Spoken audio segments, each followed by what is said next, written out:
નમસ્કાર દોસ્તો, આજે હું તમારા માટે લઈને આવ્યો છું એક સરસ મજાની વાર્તા મહાભારતમાંથી, જ્યાં મહાબલી ભીમ અને પવનપુત્ર હનુમાન વચ્ચે એક યુદ્ધ થાય છે. આમ તો લોકો આમને યુદ્ધ કહે છે, પણ આ યુદ્ધ નથી. આ પ્રસંગથી પવનપુત્ર હનુમાને મહાબલી ભીમનું અભિમાન છે એ તોડ્યું છે. હા મિત્રો, વાસ્તવમાં લોકો કહેતા હોય છે કે અભિમાન તો રાજા રાવણનું પણ ટક્યું નથી, પણ રાજા રાવણ તો એક રાક્ષસ હતો.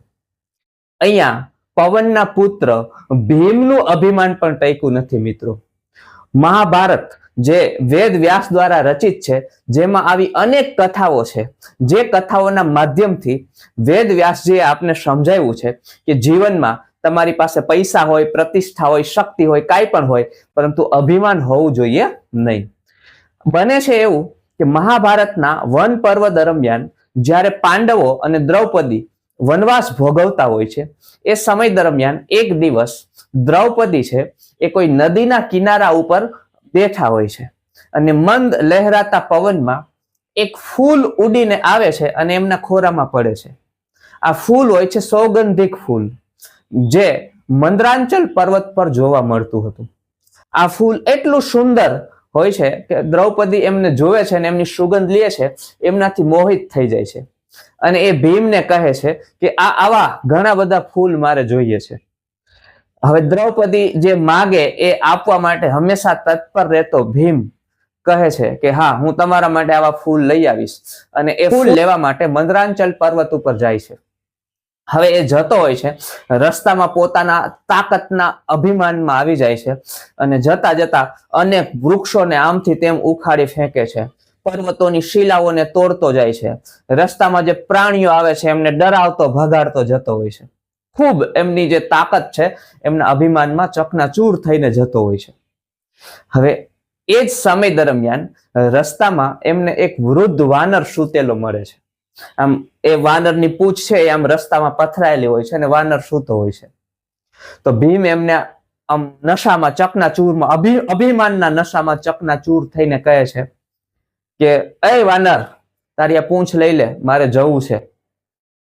તો એ વૃદ્ધ વાનર છે એ વિનમ્રતાથી કહે છે કે હું તો વૃદ્ધ છું, મારી પાસે એટલી શક્તિ નથી કે હું એ પૂંછને હલાવી શકું જાતે. એક કામ કરને, તું જ સાઈડમાં કરી લે ને હાથેથી, પછી તું જતો રહે. તો ભીમને એમ થાય છે કે આ પૂંછ ચાલો હું હટાવી લઉં. એમ કરી અને આમ એક હાથે પૂંછ ઉપાડવા માટે જાય છે અને જોવે છે તો પૂંછ એમનાથી ઉપડતી નથી.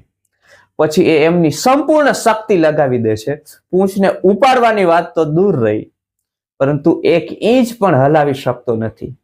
જે ભીમ મોટા મોટા રાક્ષસોને ગદાના એક પ્રહારમાં મારી શકે છે, વિશાળ વૃક્ષોને એમના હાથેથી ઝંઝોડીને ઉખેડી નાખે છે, વિશાળ પર્વતોની શિલાઓને તોડી નાખે છે, એ ભીમ આજે એક વૃદ્ધ વાનરની પૂંછને પણ હલાવી શકતો નથી. અને ભીમને સમજાણું કે આ કોઈ સામાન્ય વાનર નથી, આ કોઈ મહાન શક્તિશાળી દેવ લાગે છે. પછી ભીમ છે એમનું અભિમાન ઉતરે છે અને વિનમ્રતાથી એ વૃદ્ધ વાનરને પૂછે છે કે તમે કોણ છો, મને જણાવવા વિનંતી.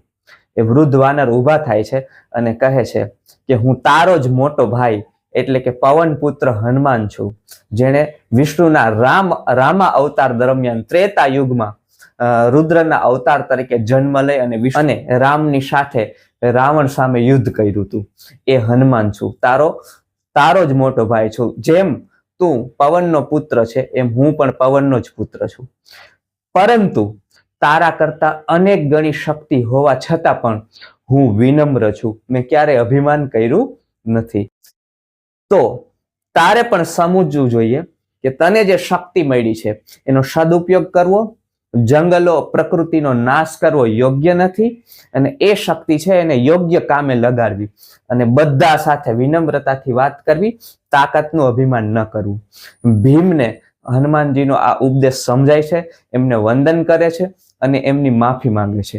તો મિત્રો, વેદ વ્યાસજી આવા અનેક પ્રસંગો દ્વારા આપને સમજાવે છે કે આપણી પાસે પૈસા હોય, પ્રતિષ્ઠા હોય, શક્તિ હોય તો એમનો સદુપયોગ કરવો. આ પૈસા, આ પ્રતિષ્ઠા, આ શક્તિને કારણે અભિમાન ન કરવું, કેમ કે શેર માથે હંમેશા સવા શેર હોય છે અને ક્યારેક તમારું અભિમાન તૂટશે.